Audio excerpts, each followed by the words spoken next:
Hi, I'm Dr. Clare Hickman, and I am the PI on the Unlocking Landscapes AHRC network. Our subtitle is History, Culture and Sensory Diversity in Landscape Use and Decision Making.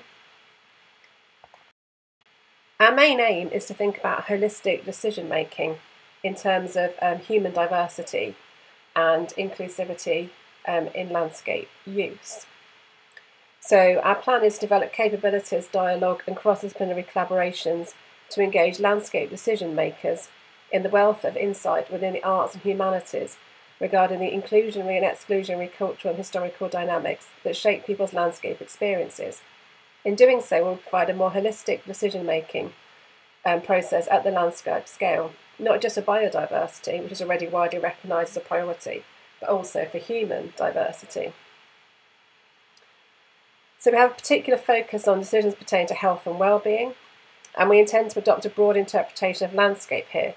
So we are recognising that moments of health and well-being can unfold through the smallest scales of landscape encounter, for example within city allotment plots, urban public parks and hospital gardens, or right now in people's own back gardens and balconies, which have become far more important, to more expansive encounters with country parks, national parks, heritage coastlines and historic estates.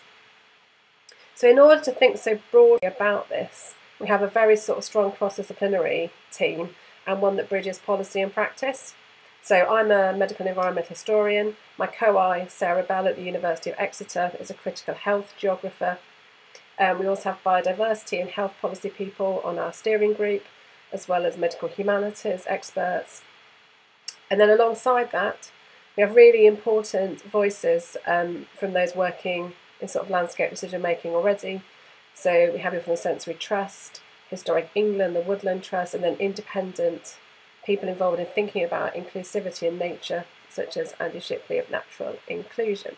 We're also working with the National Trust, and we have quite a range of stakeholders from other disciplinary backgrounds, particularly strongly in the arts and humanities, as well as those from outside academic practice.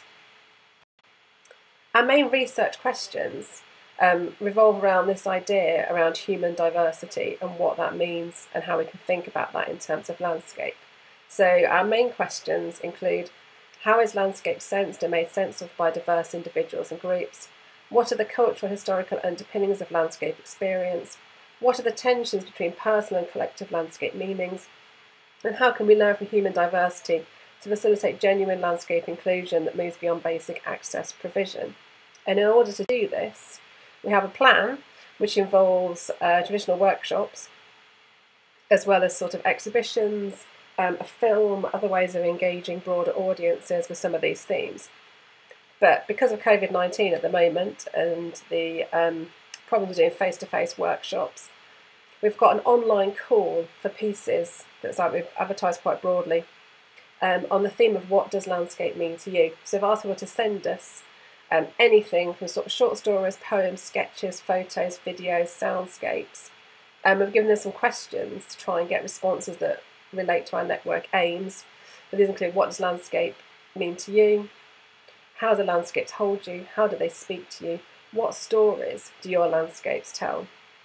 And we're hoping we might be able to elicit some responses from this to start kind of, moving our thought processes forwards.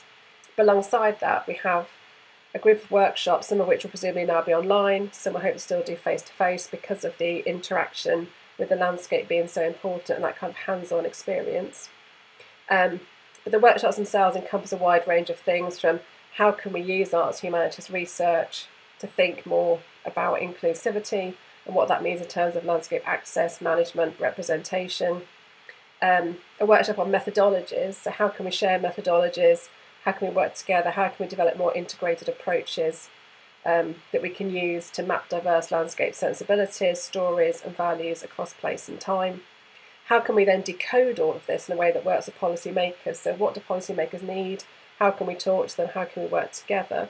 And then a fourth workshop, which is kind of a writing retreat to develop policy guidance from the discussions from all the earlier workshops and think about where we can go and how we can work on this. So overall, this is all about bridging research and policy. So the whole objectives is to bring academic practitioner policy stakeholders together to to demonstrate the contribution of arts and humanities research, and then to develop that, to think about how we can use that more, how this can be involved in decision making, how we can develop frameworks for identifying how cultural and historical values of landscape relate to health and well-being, how can we map these kinds of ideas around landscape sensations, sensibilities and stories, how can we have new cross-disciplinary and cross-sectoral ways of working, and then identifying opportunities to improve the translation of arts and humanities research findings into useful and usable resources for landscape decision makers. All of which is kind of thinking about inclusivity that's sort of beyond this idea of what a sensory garden, accessible space is. And thinking more broadly about what we mean by inclusivity, what we mean about human diversity, how we can break down some of those cultural, historical perceptions and barriers. Thank you very much.